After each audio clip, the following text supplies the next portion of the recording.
चलो ना, हम नाव में चलते हैं। अरे गिर जाओगी, धीरे धीरे धीरे धीरे धीरे धीरे गिर तुम जाओगी। मुझे दूध पीती बच्चे समझती हो? और क्या, तुम जब छोटी बच्ची थी तब से लेकर आज तक मैं ही तुम्हें संभाल रहा हूं। जरा संभल के पैर रखना। हाँ ठीक है, आगे जाओ। हाँ जा रही हूँ।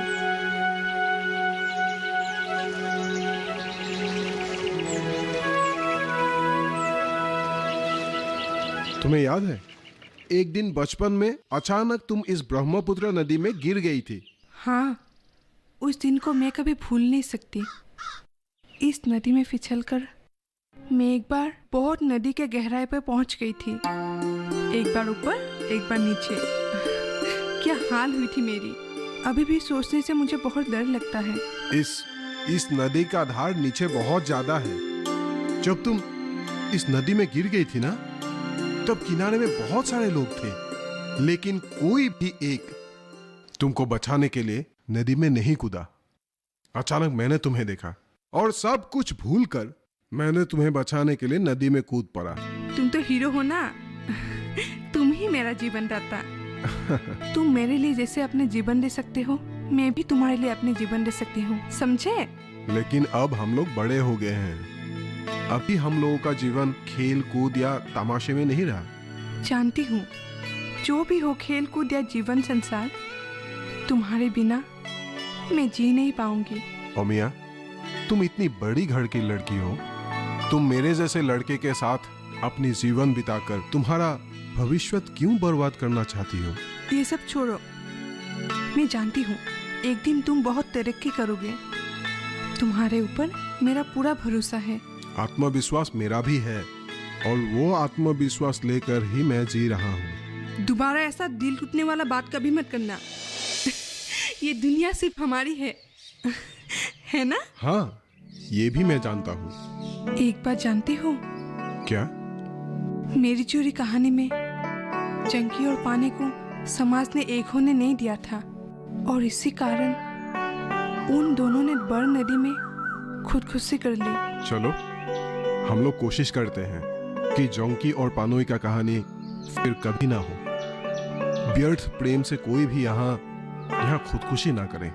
नदी में वो लोग अभी भी है ना? सच्चा प्यार हमेशा जिंदा रहता है।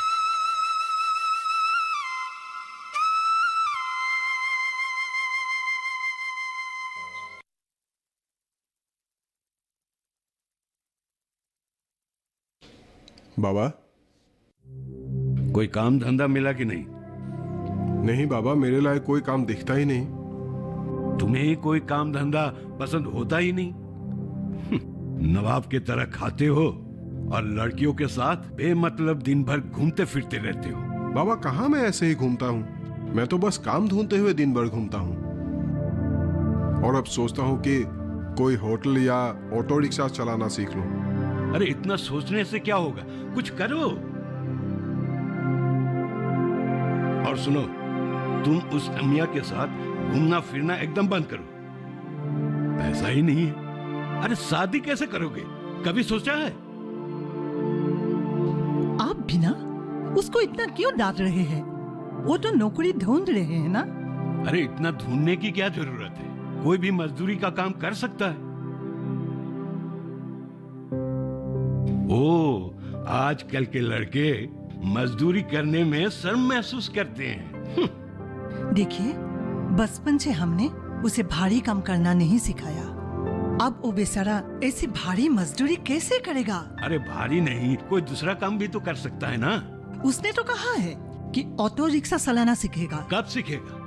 ये सब बातें ये कितने दिनों से कह रहा है। अरे काम करने की इच्छा हो तब ना। इसका दिमाग उस लड़की ने खराब कर दिया है। आप बाप होकर उसको इतना बेइज्जत कर रहे हैं। वो हमारा एकलौता बेटा है। देखना, वो जो करेगा कुछ अच्छा ही करेगा।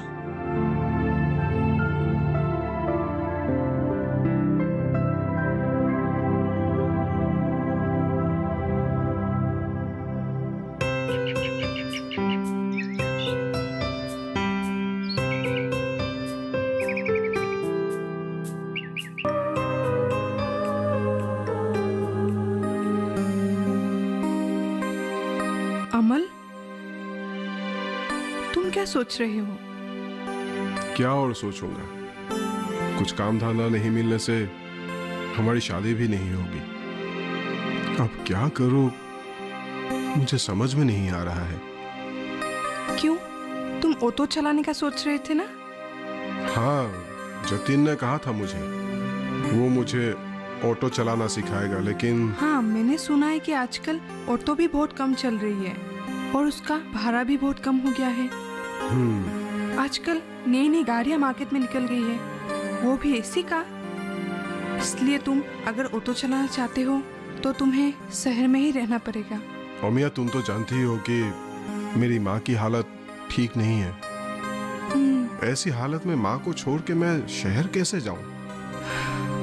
तुम माँ की चिंता क्यों करते हो? माँ के पास बाबा है ना, और मैं भी तो हूँ। हाँ, फिर भी माँ को छोड़कर मैं शहर में नहीं रह पाऊंगा। हालांकि बाबा भी आजकल ज्यादा काम नहीं कर सकते। तुम माँ की चिंता मत करो अमल, मैं हमेशा माँ के साथ रहूंगी।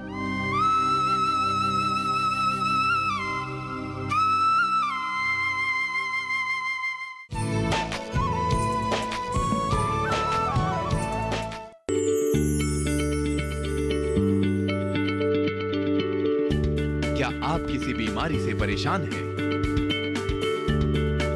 चाहते हैं डॉक्टर की सलाह? तो हम हैं आपके साथ, बताएंगे आपको जीने की राह। समस्याएं आपकी, समाधान देश के मशहूर विशेषज्ञों के। घर बैठे बात करें देश के जाने माने डॉक्टरों से।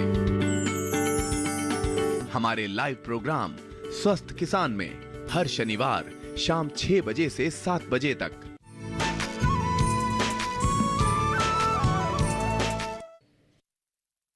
अच्छा, सुना है कि आजकल ऑटो में बहुत कम लोग सवारी करते हैं। क्या कहूँ यार, कोई कोई ऑटो वाला अपने फेयर मीटर के हिसाब से पैसा नहीं लेते हैं, जो मर्जी वैसे ही किराया ले लेते हैं। इसलिए कस्टमर सोचते हैं कि हर ऑटो का किराया ज्यादा है।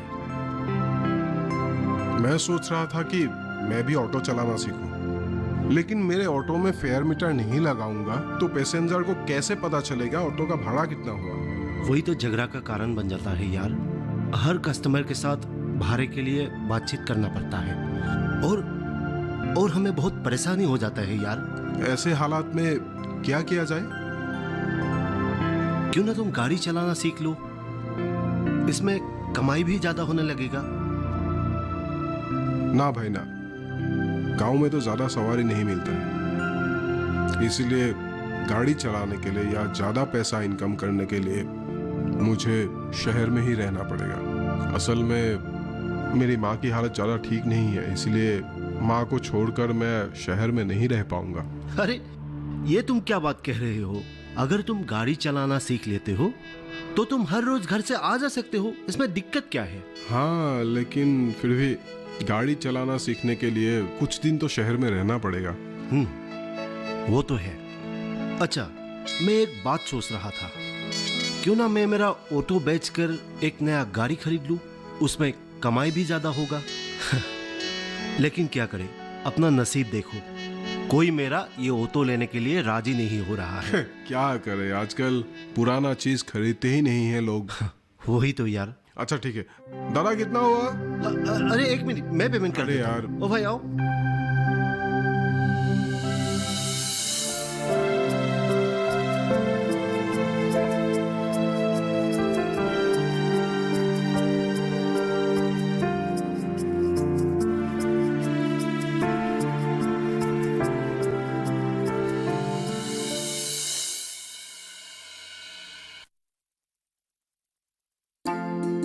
अरे कैसे हो?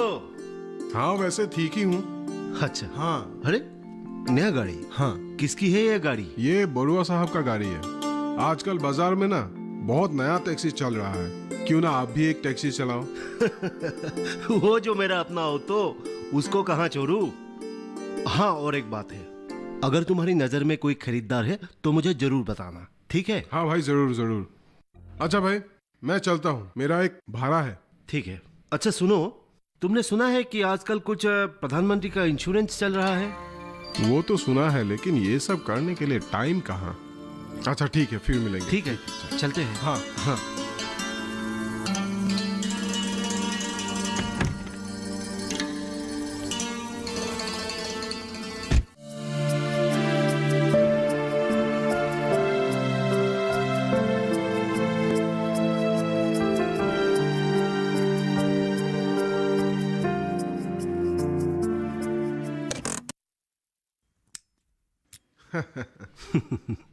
और भैया, आपने इंश्योरेंस करा लिया क्या?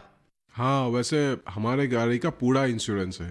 हालांकि इंश्योरेंस नहीं करने से आजकल बैंक में किसी तरह का मदद नहीं मिलता। अच्छा, हाँ, अगर मैं बैंक से गाड़ी ना लूं तो? नहीं, आपको तो इंश्योरेंस करना ही होगा, नहीं तो पुलिस आपको जुर्माना भरा देगा। ये तो करना बहुत जरूरी हो गया है। और भैया बताओ, आप खुद का इंश्योरेंस किया कि नहीं? आप भी ना भाई साहब, मुझे अपनी बीमा करने की क्या जरूरत है? मैं तो अभी जवान हूँ और अभी जल्दी मरने वाला भी नहीं हूँ। नहीं नहीं भैया, ये इंश्योरेंस तो बहुत जरूरी है। और ये जो प्रधानमंत्री सुरक्षा बीमा योजना है, ये एक दुर्घटना बीमा पॉलिसी है। अगर किसी भी इंसान का दुर्घटना में मौत हो जाता है या कोई इंसान अपंग हो जाता है तो आप इसके राशि क्लेम कर सकते हो। अच्छा भाई साहब, क्लेम करने से कितना तक मिल सकता है? इस बीमा योजना के तहत किसी भी इंसान का मौत हो जाता है या संपूर्ण रूप से अपंग हो जाता है तो 2 लाख रुपए तक मिल सकता है। अगर आंशिक अपंग हो जाता है तो 1 लाख रुपए मिलेंगे। लेकिन भाई साहब, अभी तो मैं प्रीमियम नहीं भर पाऊंगा क्योंकि अभी मेरा इनकम कुछ खास नहीं है। अरे यार, ये प्राइम मिनिस्टर सुरक्षा बीमा योजना की राशि तो बहुत कम है, सिर्फ 12 रुपए हर साल देना पड़ेगा। सिर्फ 12 रुपए? अरे भाई साहब, मुझे तो विश्वास ही नहीं हो रहा है। अब मैंने तो सुना था 330 रुपया। अरे नहीं नहीं, वो तो प्राइम मिनिस्टर जीवन ज्योति बीमा की राशि है। हाँ भाई साहब, मुझे आपसे ये बीमा के बारे में ये जानकारी लेकर बहुत कुछ सीखने के लिए मिला, लेकिन ये सब करने के लिए मेरे पास टाइम ही कहाँ है भाई साहब। अरे भैया, टाइम कहाँ लगता है? आप किसी भी बीमा कंपनी या बैंक में चले जाओ और राशि देकर चले आओ। और आजकल तो बहुत आसान हो गया है, ऑनलाइन से भी आप ये कर सकते हो।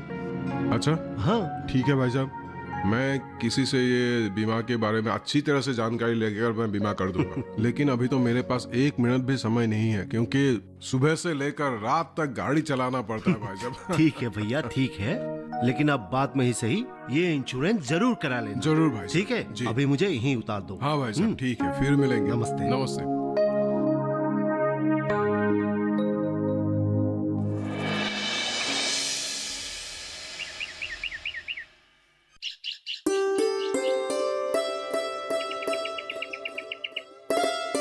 देखो बेटा, अब तो तुम्हारा इनकम भी अच्छा हो रहा है, तुम्हारी माँ की इलाज भी चल रहा है, अब घर में भी सब कुछ ठीक ठाक है, इसलिए बेटा, मेरा एक ख्वाहिश है, तुम अभी बहू ले आ सकते हो। अगर तुम चाहो तो अमिया को शादी कर सकते हो, हमारा कोई आपत्ति नहीं। हाँ माँ, पहले तुम ठीक हो जाओ, उसके बाद मैं जरूर शादी करूंगा। और फिर अम्मिया तो कहीं भाग नहीं रही है। नहीं बेटा, ऐसी बात नहीं, तुम्हारा बाबा को भी इस शादी के लिए कोई आपत्ति नहीं। माँ, मुझे और कुछ दिनों की मोहलत दीजिए, मैं थोड़ा पैसा जमा कर लूं, उसके बाद मैं तुम्हारी ख्वाहिश जरूर पूरा करूंगा।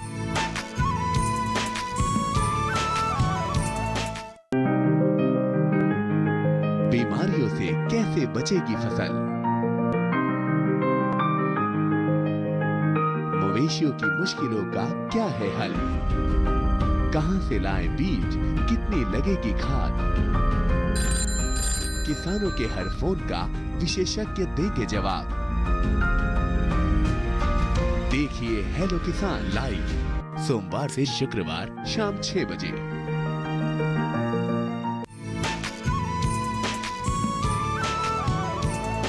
बेटा, पैसा तो ज्यादा नहीं लगने वाला, छोटा मोटा शादी में कितना खर्च होगा? नहीं बाबा, अब तो मैं अपने दोस्त को जरूर खाना खिलाऊंगा। दूसरों का भोज खाना कितना खाते रहेंगे हम, अब हम ही खिलाएंगे अपनी शादी में। बेटा, जो करना है जल्दी करो, क्योंकि मेरी जो बीमारी है वो जल्दी ठीक होने वाला नहीं है। तुम चुप रहो ना, अरे कितनी मरने की बातें करती रहती हो। ऐसे यमराज को उत्साहित नहीं करना चाहिए। और तुम्हारी तो इतना अच्छा इलाज चल रही है और डॉक्टर साहब ने भी कहा है कोई खतरे की बात नहीं है। मैं नहीं जानती हूँ क्या दिल का मरीज कभी अच्छा हो सकता है भला? अरे आजकल आधा आबादी मतलब 50% लोग दिल का मरीज है, तो क्या हुआ? मैं ये सब नहीं जानती हूँ। मरो या ना मरो, तुम जल्दी से शादी कर लो। तुम अगर चाहो तो हम लोग अमिया के घर जाकर उसके बाबा से अमिया के हाथ मांगो क्या? कोई जरूरत नहीं, पहले उसके बाबा से मैं बात कर लेता हूँ। अरे सुना तुमने, देखो आजकल क्या जमाना आ गया है। आजकल माँ बाप को छोड़कर बेटे खुद लड़की देखने जाते हैं। नहीं बाबा, उसके बाबा अगर कुछ उल्टा सीधा बोल देंगे तो हमारी माँ की दिल का दौरा भी पड़ सकता है। अरे वो उल्टा सीधा बोलेंगे तो उससे शादी कभी नहीं रचाएंगे। यही तो बात है। आप लोग जानते नहीं हैं कि मैं अमिया से भी शादी करना चाहता हूँ और अमिया भी मुझसे ही शादी करना चाहती है। तब अब उसको कुछ समझाना होगा। देखो बेटा, तुम छोटे होकर उनके आगे हाथ जोड़कर लड़की मांगने की कोई जरूरत नहीं है। हाँ। नहीं बाबा, उन लोगों का हमारे ऊपर जो धारणा है उसे बदलना होगा। हाँ, तुमने बिल्कुल ठीक कहा। ठीक है बेटा, तुम्हारी जैसी मर्जी वैसे ही करो। ठीक है बाबा।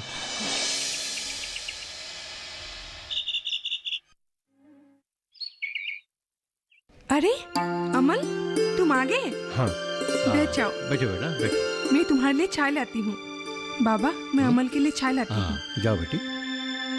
हाँ कैसा, ठीक हो ना? ठीक ही हूँ चाचा। हाँ सुना है आजकल तुम अच्छा खासा कमा लेते हो हैं? अभी तक घर का सब कुछ अच्छा है, कुशल है? हाँ चाचा, भगवान ने हम लोगों को बहुत श्रूड दृष्टि से देखा। अभी तो हम लोगों का कोई अभाव भी नहीं है। लेकिन बेटा अभी तक तो गाड़ी का मालिक नहीं बन पाया ना? नहीं चाचा, मेरा अपना गाड़ी नहीं है, मैं तो सिर्फ गाड़ी चलाता हूँ। लेकिन उमिया का साथ शादी रचाने के लिए 2-1 गाड़ी का मालिक खुद मेरे पास आया था। अब तुम ही बोलो कि तुम्हारा साथ शादी देकर बिचारी उमिया का जीवन में कैसे बर्बाद करूं? अगर हमारे ऊपर भगवान का शुभ दृष्टि रहे तो मैं भी एक दिन गाड़ी का मालिक बन जाऊंगा चाचा। ये तो और ही बदनामी का बात है। एक ड्राइवर पैसा मारकर खुद मालिक बन जाए। ये तो बहुत ही बदनामी का बात होगा कि नहीं, तुम बोलो तो? नहीं चाचा, आजकल बैंक नियम अनुसार सबको पैसा देता है। मैं चाहूँ तो मुझे भी बैंक मदद करेगा। सिर्फ कुछ मार्जिन मनी के लिए मुझे कुछ दिन रुकना पड़ेगा। ठीक है, मेरा भी कोई देर नहीं है, समझे ना? और उमिया भी चाहते हैं कि वो 1 साल इंतजार करेंगे। तो ठीक है, वही वादा रहा, मैं 1 साल इंतजार करूंगा। लेकिन चाचा, मेरी माँ बहुत बीमार है। वो चाहती है कि मेरी जल्द से शादी हो जाए। जल्दी शादी हो जाए? देखो बेटा, ये सब बात में मेरा कोई दिलचस्पी नहीं है, समझे ना? मैं जो वादा किया बस वादा ही होगा। और उमिया भी चाहते हैं कि वो 1 साल और रहे। ठीक है चाचा, मैं कोशिश करूंगा। कोशिश करोगी? क्या कोशिश करोगी? देखता हूँ कि मैं एक गाड़ी ले सकता हूँ कि नहीं। माँ, आप चाय दे दीजिए। लो चाय पियो। लो बेटा। धन्यवाद। अमल, पियो तुम।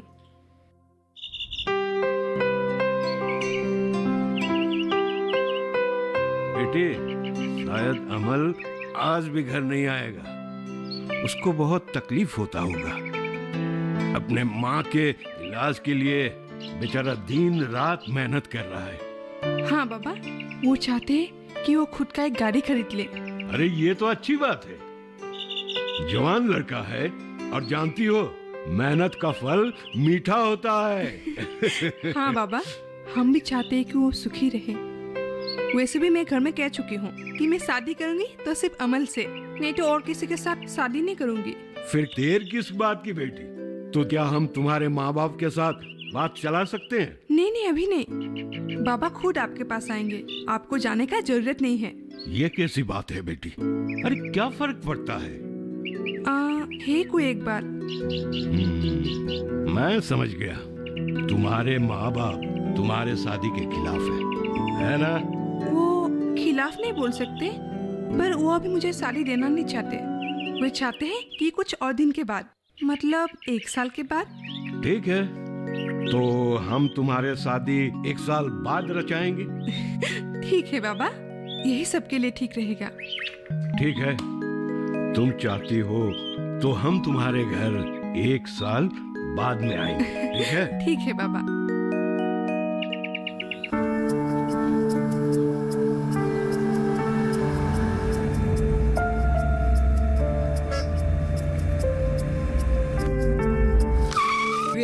इस एक्सीडेंट का कारण मैं ही हूँ। मेरे लिए इसको इतना मेहनत करना पड़ा। अरे बेटी, तुम ऐसी बातें क्यों करती हो? इसका एक्सीडेंट होना था, हो गया। ये सब भगवान का लीला है। अरे मेहनत करने से एक्सीडेंट क्यों होगा? बेटी, तुम केवल धीरज रखो। मेरे तरफ से आपके लिए ये छोटा सा भेंट। इसकी क्या जरूरत थी? मैं आपका पास आया हूँ माफी मांगने। ऐसा अब मत कहिए। अब हम जैसे गरीब के घर आकर हम लोगों का इज्जत बढ़ा दिया है। नहीं नहीं नहीं, आप पहले बोलिए कि मुझको आप माफ किया है कि नहीं, बोलिए। आपने कोई गलती की ही नहीं जो आपको माफ करना पड़े। गलती मतलब हम बहुत बड़ा गलती किया है। मेरे वजह से ही आपका लड़का का इतना बड़ा एक्सीडेंट हो गया।